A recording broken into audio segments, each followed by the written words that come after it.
Study techniques. Dig this. Today, let's talk about using mind maps to improve your study techniques. Start by placing study techniques in the center of your mind map.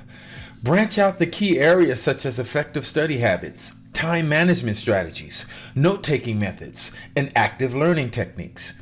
Each branch can have sub-branches for specific tips and tools. For example, under time management, you might include Pomodoro technique and prioritization. This visual representation helps you organize and integrate various study methods into your routine. Regularly updating your mind map can keep your study strategies fresh and effective. Can you dig it? I knew that you could. Peace.